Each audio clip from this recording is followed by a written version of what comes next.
investidores, chegamos aos 60 mil reais na carteira pública, somando os investimentos em dólar mais os investimentos em reais. Eu quis trazer aqui para vocês a atualização da carteira, já que desde o último vídeo que eu gravei, que se eu não me engano foi em fevereiro, muitas coisas aconteceram de lá para cá. Então aqui está a parte da carteira em real, que é na corretora Rico, e eu vou começar mostrando para vocês a evolução dos dividendos para explicar uma coisa e explicar como que eu fiz o aporte desse mês. Então vamos lá em investimentos, renda variável, e eu venho aqui em proventos. Então aqui a gente tem os dividendos, JCP e rendimentos dos FIIs pagos. E perceba que em maio deu um boom de pagamento, e quando a gente olha o amarelinho aqui, foi de Vivit 3, que é a Vivo Telefônica. Só que esse rendimento aqui, ele não foi proveniente de distribuição de lucros, de juros sobre capital próprio. Ele foi proveniente da venda da ação. Mas, Bianca, como que entrou a venda da ação aqui junto com os proventos? Se você tem Vivo, você deve ter acompanhado o que aconteceu, mas se não tem, vou explicar. Recentemente, ela passou por um grupamento seguido de um desdobramento. Isso quer dizer que, primeiro, uma quantidade X de ações se agrupou e virou uma quantidade menor com um preço maior, e depois ela desdobrou. Essa mesma quantidade virou mais ações com um preço menor. E qual que foi essa proporção? Primeiro, ela fez um grupamento onde cada 40 ações que você tinha viraram uma única ação. E depois, essa uma ação, né, essas ações que você tinha a partir do grupamento, a cada uma que você tinha viraram 80. No fim das contas, foi como se ela tivesse feito um desdobramento de 1 para 2, porque 40 ações iniciais no final viraram 80. Mas por que ela não fez um desdobramento direto de 1 para 2 e fez uma sequência de grupamento e depois desdobramento? Porque assim, pessoas que tinham menos de 40 ações não participaram de todo o processo. Por quê? Porque se você tinha menos do que 40 ações, no primeiro grupamento, onde 40 viravam uma, se você não tinha 40, elas não virariam uma, virariam uma fração, 0, alguma coisa. E como não tem como receber 0, alguma coisa nas ações, o que a empresa faz é vender a fração de todos os investidores e pagar essa fração em dinheiro. Então, ao invés de você receber a ação, você recebe o valor equivalente à venda dessas ações que não conseguiram ser grupadas porque não tinha-se 40, você recebe o valor na conta. E foi exatamente isso que aconteceu. Na carteira pública eu tinha 22 ações, portanto, não tinha o mínimo para participar do grupamento, que era 40, e aí elas foram vendidas e creditadas o valor ali na minha conta. Esse valor foi recebido em maio, por isso aqui esse valor referente a 1.172,24 das ações de Vivo, o que distorceu o recebimento de proventos aqui. Lembrando que agora, final de junho, início de julho, nós temos fechamento de semestre nos FIIs e, portanto, alguns deles tendem a pagar um valor maior nessa época, porque a regra dos FIIs é que eles são obrigados a distribuir 95% do lucro a cada semestre. Apesar deles fazerem essa distribuição mensal para ficar mais parecida com o pagamento de um aluguel de um imóvel, a obrigatoriedade se dá por semestre. Então, quando se fecha um semestre, o remanescente que não foi distribuído ao longo desse meio ano vai ser distribuído agora no fechamento de semestre para completar os 95%. Então, existe essa tendência de alguns FIIs pagarem mais nessa época agora. Alguns vão pagar fim de junho já, outros início de julho, meio de julho, enfim, tudo isso depende da data de pagamento de cada FII. E esses são os proventos que eu sei que eu já vou receber ainda esse mês. Da Sanepar aqui no dia 26 tem 2 pagamentos de JCP. E para o inicinho de julho também já tem aqui Itaúsa, Vivo, e tem outros que ainda estão sem data, apesar de já estarem provisionados. E aí, esse mês eu tinha para aplicar 1.160, que foi do pagamento da Vivo lá, das vendas, mais os proventos que eu fui recebendo ao longo do mês. E também tinha aqui 1.500 que eu transferi hoje para aplicar, que todo mês eu aplico em torno de 1.500 na carteira pública, exceto quando tem alguma boa oportunidade, eu aplico um pouco mais. E esses R$ 1.000 é que eu tirei aqui porque eu tinha transferido os 1.500, só que 1.000 era para aplicar na parte dolarizada. Então não era para eu ter enviado para Rico, só depois que eu enviei que eu lembrei.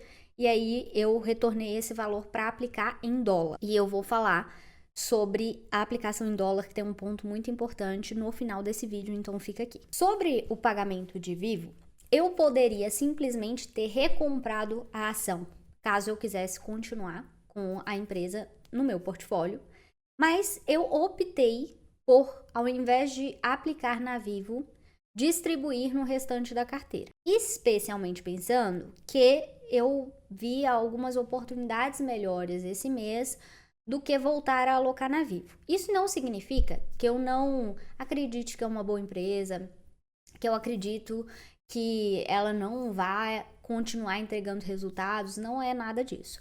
Eu simplesmente aproveitei o fato de que ações como o Banco do Brasil caíram bastante, alguns FIIs ainda estão descontados, e ao invés de pegar esse dinheiro e realocar em Vivo, eu distribuí no restante da carteira, em algumas partes da carteira, vou mostrar para vocês quais, e possivelmente pode ser que num futuro eu venha a recomprar Vivo, mas esse não foi o momento. E aí eu entrei aqui no Home Broker para mostrar para vocês as ações e FIIs que eu comprei esse mês aqui na Rico. Primeiro, Banco do Brasil, Agro 3, Transmissão Paulista, TRXF, ALZR, RECR e XPLG.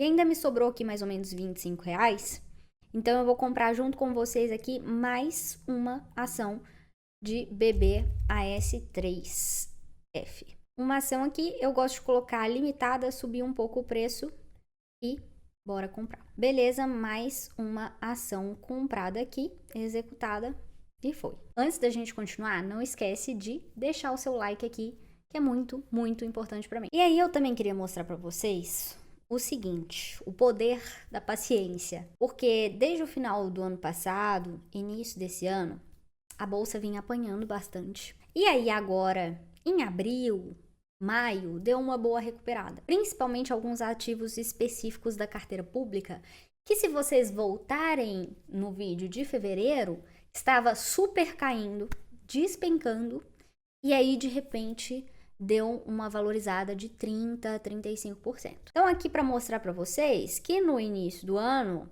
vinha sem bater CDI, e aí de repente a partir ali do início de maio voltou a bater o CDI e superou. E a ação que estava sendo mais massacrada era Arezzo. Na verdade, virou ASA.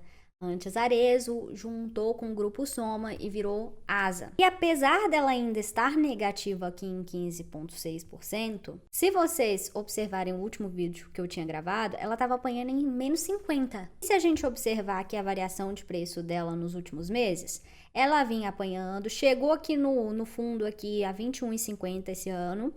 E daqui para o topo, ela praticamente dobrou em questão de 1,5 mês, 2 meses. E aí, a conclusão disso é que, ao investir em renda variável, a gente tem que entender que oscilações de curto prazo vão acontecer. Nem sempre o mercado é racional, muitas vezes o mercado é emocional. Os últimos resultados da ASA estavam sendo não tão bons, justamente porque leva-se um tempo quando uma empresa se une à outra para sinergia acontecer e elas conseguirem equilibrar os custos, aumentar as receitas.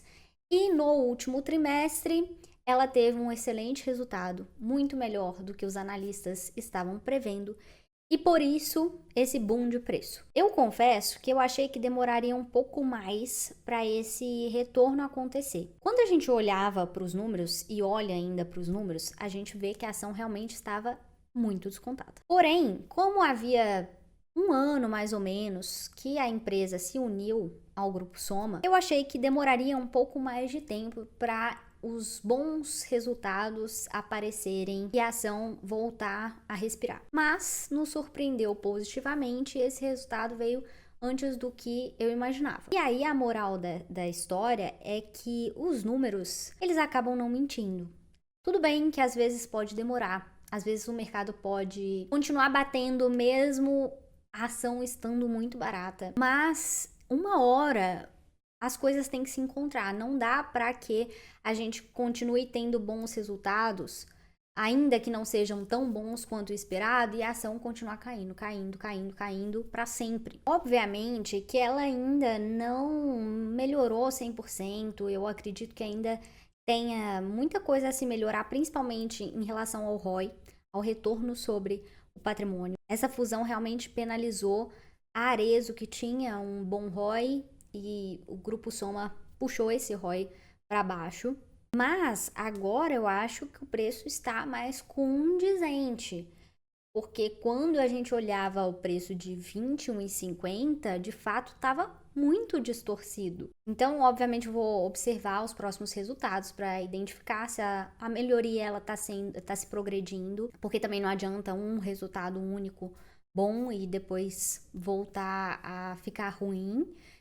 Então, eu vou acompanhar para tomar a decisão, mas nesse preço que está agora, eu acho mais condizente com o que está acontecendo na empresa. E se eu fosse vender, eu já não venderia com aquele pesar de, nossa, eu acredito que a empresa valeria muito mais. E aí, outras duas empresas que eu queria destacar, que o mercado não estava olhando para elas estavam andando muito de lado, e a Renner até caindo nos últimos meses.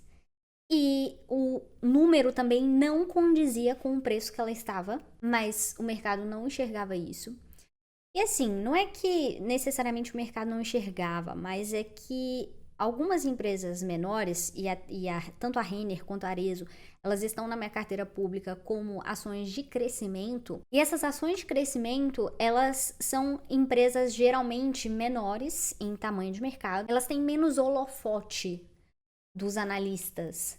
Então, se você for pesquisar sobre elas, você vai encontrar muito menos informações do que uma Petrobras, do que uma Vale, que tá todo mundo querendo negociar. Então, essas empresas como Sanepar, a Renner, a própria ASA, que tem menos holofote, acabam sendo mal precificadas em alguns momentos, porque são empresas que a maioria não está olhando. Mas, em contrapartida, a gente tem também o outro lado da moeda, em que se não tem muita gente olhando, tem uma oportunidade oculta. E foi exatamente isso que eu enxerguei nas empresas, e o resultado é esse daqui. E essa rentabilidade está considerando apenas variação no preço, não está considerando pagamento de proventos. Então, todas essas rentabilidades aqui é só variação de preço. Lembrando que praticamente todas elas, com algumas exceções, por exemplo, IVVB11, que não paga dividendos, então essa já é a rentabilidade total, mas aqui há de se considerar também o pagamento de proventos. Desde que eu iniciei a carteira, eu vendi alguns ativos e eu vou falar para vocês quais foram: HGRE11, o CPTS11, IRDM11, B3SA3 e Vivit, por conta do que eu falei do grupamento / desdobramento. Agora, o restante dos ativos que foram vendidos foram por duas razões. Uma, mudança de fundamento, que foi o caso de IRDM e CPTS11, e custo de oportunidade, que foi o caso da B3 e do HGRE, porque eu vi no mercado oportunidades melhores do que esses dois ativos dentro da mesma classe. Agora, vamos falar sobre os ativos internacionais de uma decisão muito importante que eu tomei hoje e trouxe aqui fresco para vocês. Quando eu comecei a carteira pública, lá em 2023, eu abri a conta na Avenue para fazer as aplicações em dólar. Aliás, primeiramente, eu comecei aportando em ETFs brasileiros, como o IVVB11 e a LUG11, para que indiretamente eu tivesse exposta ao mercado americano. E depois eu comecei a aplicar diretamente em dólar. Por quê? Porque eu queria realmente mostrar a evolução de um investidor. Queria mostrar as diferenças entre aplicar diretamente lá fora e no Brasil, indiretamente. E mostrar como realmente funciona ali, geralmente, a evolução de um investidor comum, porque o investidor que está começando e que está fazendo aportes médios, como eu faço na carteira pública, de R$ 1.500, ele vai procurar fazer isso, provavelmente. Vai começar ali na Bolsa Americana indiretamente, através da B3, e aí vai migrar para começar a aplicar em dólar. Então, existe essa evolução que naturalmente acontece, e eu quis mostrar justamente como funciona em ambos os casos. E aí, quando eu comecei a aplicar na Avenue, existia corretagem gratuita. No começo eram 10 corretagens, aí passou para 3 corretagens gratuitas no mês. Inclusive, eu tive um problema porque não foi bem comunicado, porque quando eu pesquisei sobre a Avenue e falava lá que tinha as corretagens gratuitas, só que não falaram que você precisava mudar para a conta de corretagem gratuita. Então, as primeiras compras que eu fiz no primeiro mês, foi me cobrado uma corretagem. Eu entrei em contato com o suporte para entender o que estava acontecendo, já que eles falavam no site lá sobre as corretagens gratuitas. E aí que eu fui informada que precisava ser feita uma alteração de conta para se ter a corretagem gratuita. Tá, mas aí passou, consegui fazer a mudança, não estava pagando taxa de corretagem, e aí veio o quê? A taxa de inatividade da conta. Se você passasse mais de 3 meses sem aplicar, começava a cobrar uma taxa de inatividade. E aí eu tive que mudar a estratégia, porque antes eu estava fazendo o quê? Ao invés de fazer aportes picados todos os meses em dólar, eu esperava para fazer um aporte único maior de uma única vez. Só que aí, com essa taxa de inatividade, já não ficava interessante eu fazer isso. Então, eu fui diluindo mais meus aportes. Aí, esse ano, se eu não me engano, eles mudaram a regra novamente da taxa de corretagem. E agora, você precisa corresponder a alguns critérios específicos para ir ganhando corretagens no mês gratuitas. Então, você começa com 0 de corretagem gratuita. E eu peguei aqui para ver para vocês. Uma delas é você alugar os seus ativos. Se você mantiver esse aluguel habilitado, você ganha uma corretagem. E essa corretagem eu já ganho ali no mês. A outra é você enviar $1.000 para a conta de investimento no mês. Então, se em algum mês você enviar $1.000, você também tem mais uma corretagem gratuita. Depois, você ter custódia em fundos. Aí, se você tiver $1.000 aplicado, você ganha uma corretagem, 5.000, 3 corretagens, e a partir de 10.000, 5 corretagens no mês. Depois, custódia em renda fixa. Se tiver a partir de 5.000, você ganha uma corretagem, e a partir de $10.000, 2 corretagens. E, por fim, a custódia em ações e ou ETFs, que é a minha principal aplicação na corretora. Se você tiver pelo menos $20.000 em ações e ETFs, você recebe uma corretagem mensal gratuita. E o valor por corretagem é de $2,50. A cada ação que você compra ou vende, a cada ETF que você compra ou vende, a cada REIT que você compra ou vende, você paga $2,50. E esse é um valor muito significativo para o valor que eu aporto nessa carteira. Porque vamos supor que eu envie $250 em um mês para aportar, e vai dar R$1.000 e poucos.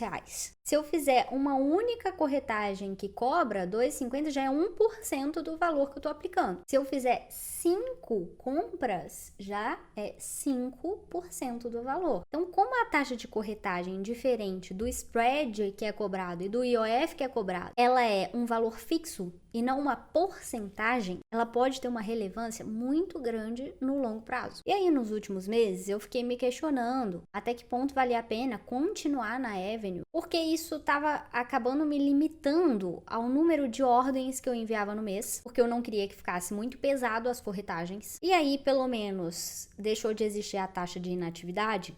Então, eu estava preferindo investir um montante maior a cada 3 meses, por exemplo, do que ficar enviando todo mês, porque como a taxa de corretagem ela é um valor fixo, se você aportar pouco, acaba não sendo vantajoso. Só que isso acaba te limitando, porque às vezes você tem um mês que você tem uma oportunidade, mas você não quer enviar um super valor, porque também às vezes você tem oportunidades na Bolsa Brasileira, e aí você se limita a enviar dinheiro porque você fica pensando na taxa de corretagem. Aí eu falei, vou mudar os ativos para a conta de investimentos do Inter Global. A minha carteira particular é na Nômade, também não cobra taxa de corretagem. E aí eu tinha duas alternativas para enviar esse dinheiro. A primeira seria através de uma transferência de custódia. Só que essa opção ficaria extremamente custosa, não valeria a pena, então eu descartei.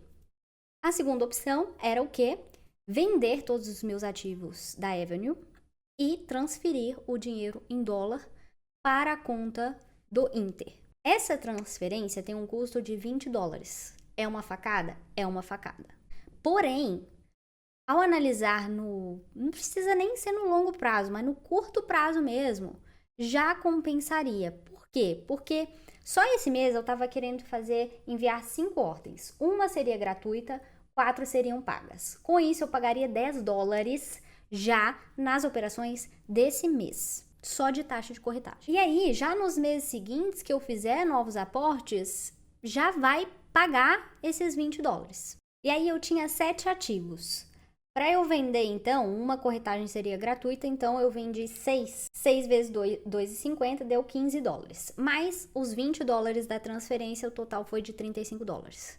Custoso? Custoso. Mas se eu deixasse na Avenue e continuasse fazendo as operações e cada uma me custasse $2,50, daqui a alguns meses ficaria muito mais caro para mim do que fazer esse movimento agora. Além disso, eu pensei também o seguinte, eu vou precisar no ano que vem pagar o imposto de 15% sobre o lucro dessas vendas. Então eu vou pegar os lucros, subtrair os prejuízos e pagar 15% sobre esse valor líquido. Com a nova MP, que inclusive se você ainda não assistiu o vídeo sobre as novas regras, vai assistir, foi o último vídeo que eu postei aqui, essa taxa vai mudar provavelmente para 17,5%. Então, se eu deixasse para fazer essa operação ano que vem, eu ainda ia pagar mais ainda. Portanto, eu optei por já fazer esse movimento. Eu vendi todos os ativos da Avenue e aí vai ficar disponível amanhã para mim para eu transferir para a conta global e da conta global transferir para a conta global do Inter.